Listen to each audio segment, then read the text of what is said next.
Hey, this is Matt once again. Welcome back to another video. This is another paid request, this time for Phillip. Thank you so much for that.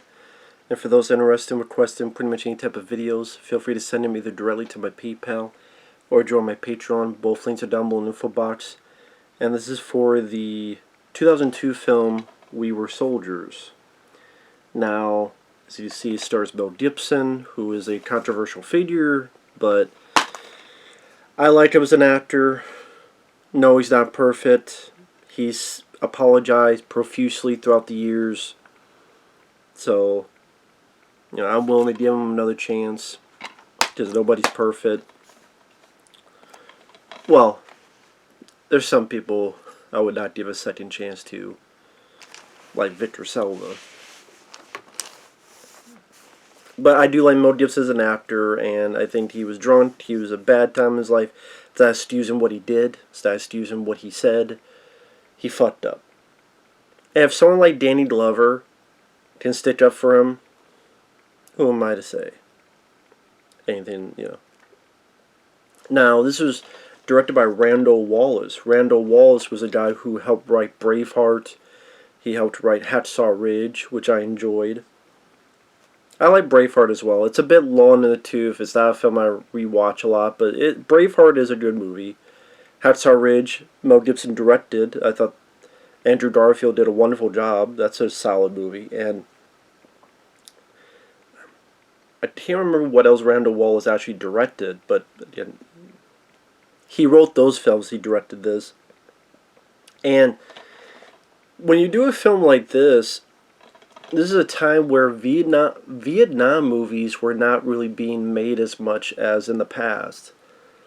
Vietnam movies you saw a lot more in the 80s and, the 80s. There was the more, different types. There was films that dealt with Vietnam, like Missing in Action and Rambo First Blood Part 2.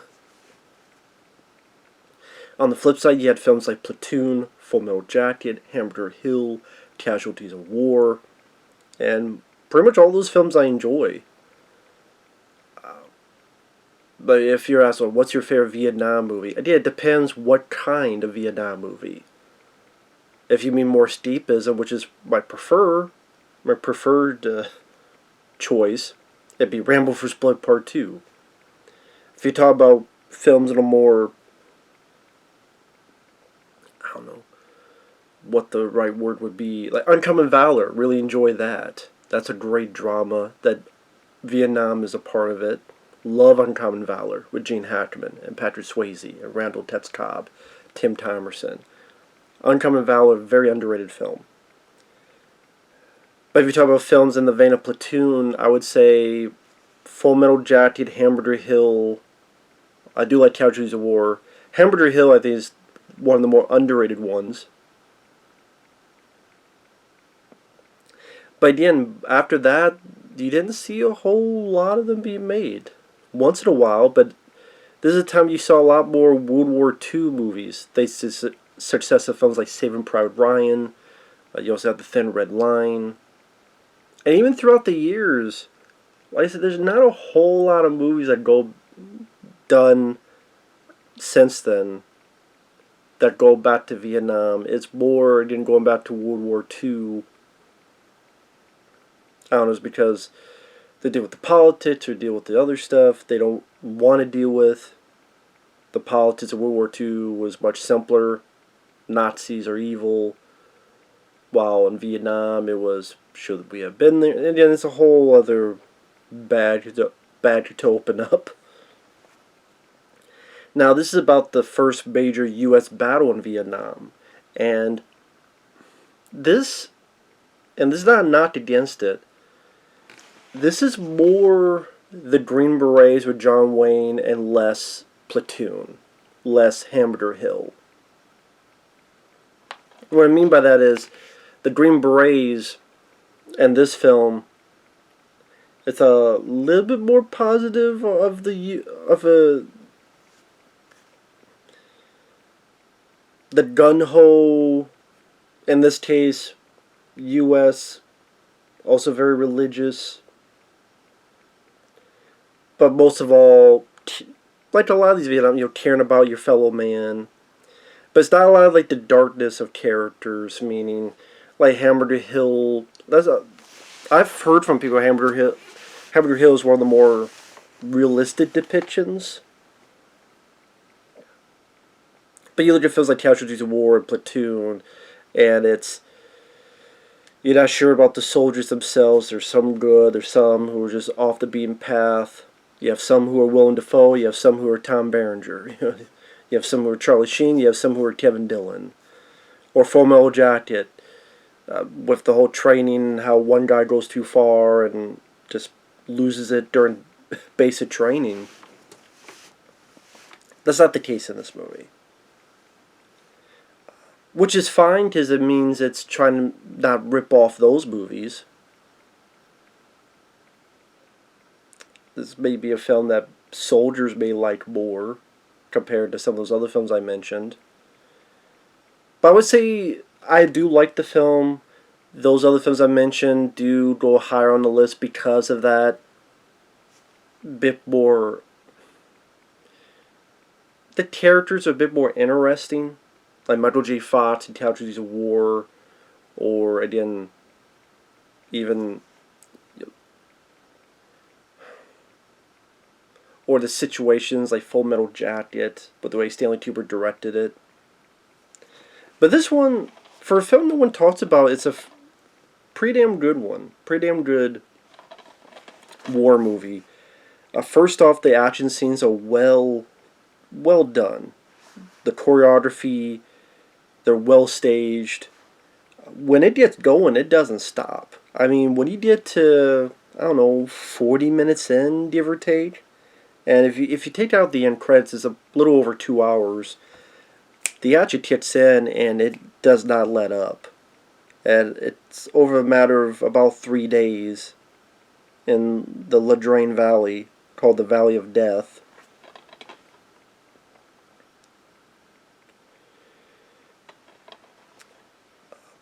Mel Gibson leads these troops in.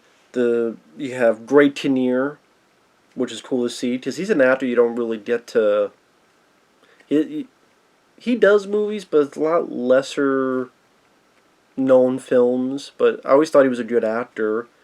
He plays a helicopter pilot that gets a lot of men out of danger and to safety. Other people, Madeline Stowe, she plays Mel Gibson's wife.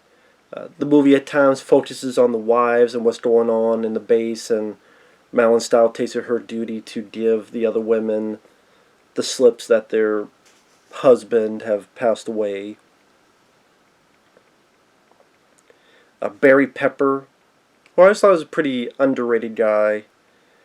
It's just he had the bad luck of being in Battlefield Earth. Battlefield Earth is not his fault. But yeah, Barry Pepper I do like as an actor. He plays a correspondent who also has to get a little bit into the action. Sam Elliott, always great to see Sam Elliott. He's another guy who's pretty much at Mel Gibson's side for a good chunk of the film. Other soldiers, I mean, you don't get much development on them, but like you have Chris Klein, who to me is the second-rate Keanu Reeves. But he's fine here, whether because of the way he was directed or because maybe the fact he doesn't have a lot. There's not a lot for him to screw up, if that's the case. Because he's not the lead, he's not the second or third lead. He's maybe used in the right way he's supposed to. I think Dylan Walsh is one of the soldiers, but you barely know anything about him. I've seen him in stuff, Stepfather Remake, among others. But the acting, like Sam Elliott, he's fun. He has some good lines of dialogue. Like when Mel Gibson's like, I wonder what Custer felt like in his last stand. And Sam Elliott says, "Sir, Custer was a pussy. You ain't." And Mel Gibson does a wonderful job. This is definitely a performance that a little bit underrated. No one talks about. Especially at the end of the film, where his eyes are glistening up and he wants to cry but he can't quite, and I'll get to that in a bit. But And like I said, when the action starts, it doesn't let up. And they do a decent enough job the building up the story, so to speak, because we see a little bit from the Vietnamese point of view, but not too much. We see that they're formidable because the first scene is them taking out these French soldiers who were there before the U.S. were.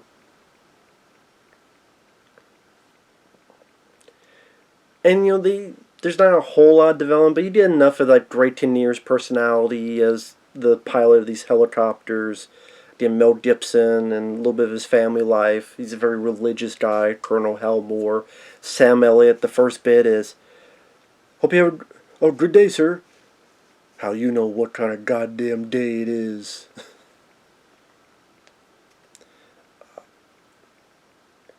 You have a bit of the soldier's training. Chris Klein, the most he gets is that he wants to be a good soldier and he's going to be a father.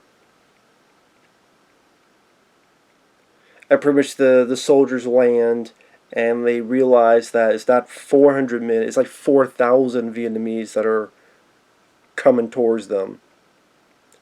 And like I said, other than the bits of Mel and Stow dealing with the wives, which I rewatch it, I thought it would bother me because I do remember that, but it worked for what it needed to do.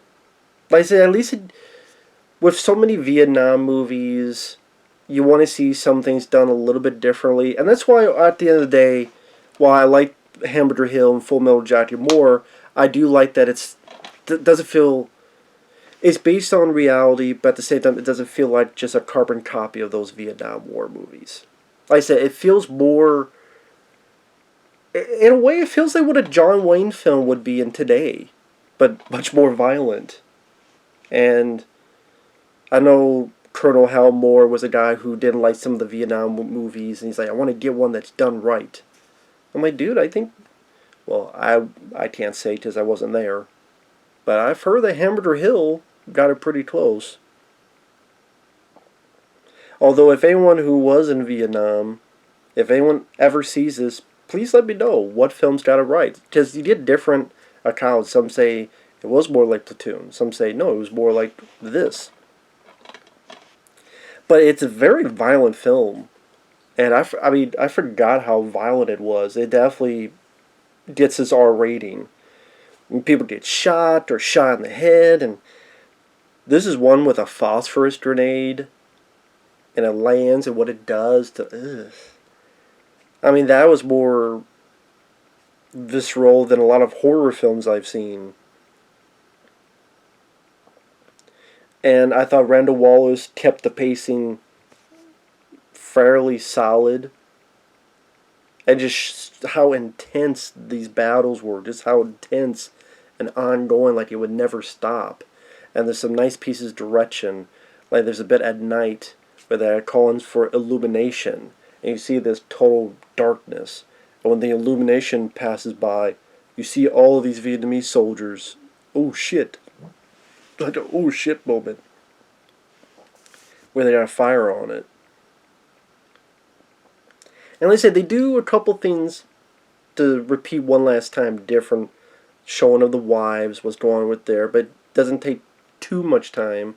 A little bit of the Vietnamese point of view, like the commander issuing orders, or one guy who has a girl of his own at home, a girlfriend, wife. But the action, like the helicopter stuff, a lot of real helicopter usage. Even one of them gets shot down, and the way that crash is done, I'm glad they didn't try to cheap out with really crappy CGI. The bombardment, the fire looked rather damn good. I mean, they definitely had a decent budget behind this. And like I said, for a film that you don't hear anyone talk about this movie, but gets the job done. And even at the end, like I said, there's a nice bit of dialogue with Mel Gibson about talking with Barry Pepper. I'll just say that the scene between him and Barry Pepper, very nice scene.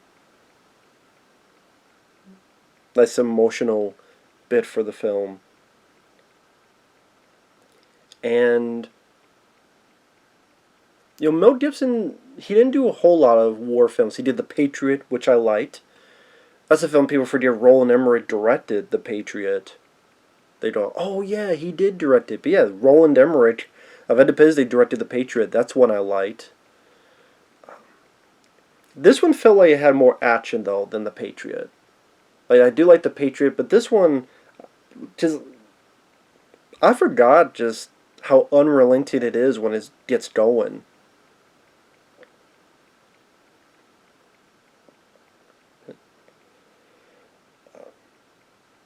Listen, it does play up a little bit of the religious because he is a, but they don't go too overboard on it to the point it becomes preachy. I'm trying to think like if I had any true issues with it. Nah, not really. I mean, like I said, you don't really get a lot of development on the other characters. Like, but at the same time, when the shit hits the fan, there's no time, no time for love, Dr. Jones. There's no time to go into that.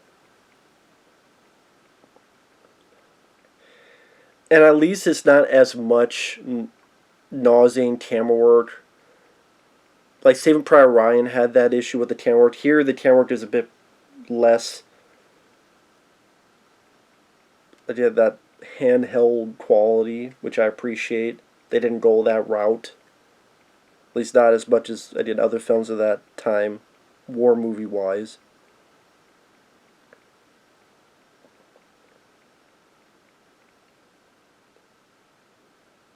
Sorry, I'm still thinking of that like one bit with the phosphorus grenade. It's like, ouch, man.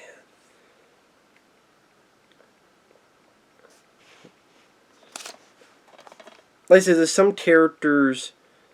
Like there's this one patrol that gets trapped, and for a good chunk of the film, they're trapped far away from Mel Gibson and his men, and you see them going through hell just trying to survive and pinned down, and on one hand, I felt sorry for them because the actors did a fine enough job, but at the same time, I can't tell you one or two or three things about them, and that's what I mean. It would have been nice if, as shallow as it is, if it was like even if it was a familiar actor or actors, so I have an initial connection to it, or on the flip side, a bit more development on those two guys. Because there's other people, but it's mainly those two we're focused on to get more of a handle on them. Just like I can't tell you what their names were, actor or character wise. It's more, well, I feel sorry for what they're going through, and uh, the acting wasn't bad at all.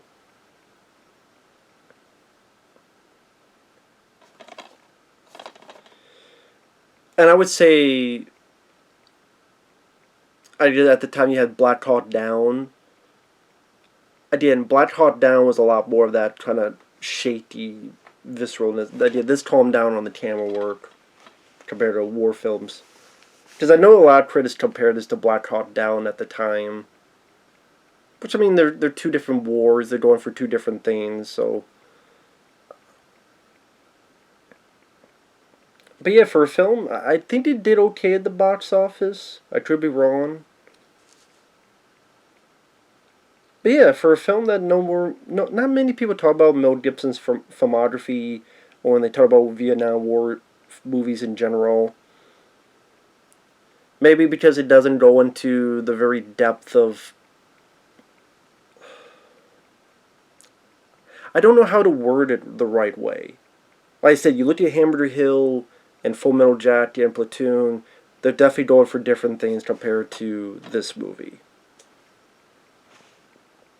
And I guess that depends kind of what you're more in the mood for, whether psychologically wise or however you want to put it.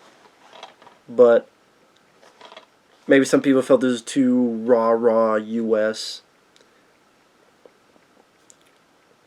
But at the same time, it still established how bloody this battle was, how the men they had to tear for each other because they had no one else. Mel Gibson's character just really did care for his men and was the type of leader you would want on your side. And I'm sure, compared to what really happened, there were changes made in order to be a film for entertainment. But overall, maybe it's nice to have a movie that, the soldiers were there after so many years of being ostracized and called baby killers, all sorts of vile crap, to steal a line from First Blood. Maybe it's nice to have a film for a little change of pace where the soldiers are not looked at as harshly as they are in the past.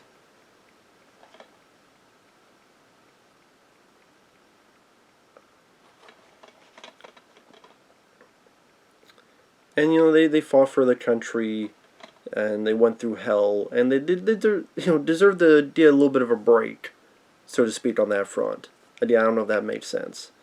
So, like I say, if you like war films and well-staged action sequences, and like I said, Mel Gibson, Sam Elliott, Greg Kinnear, Barry Pepper, pretty good cast.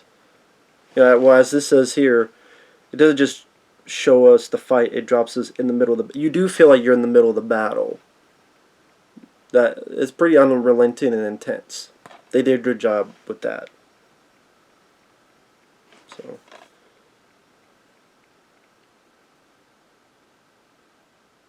So I'm trying to see if there's any info on this.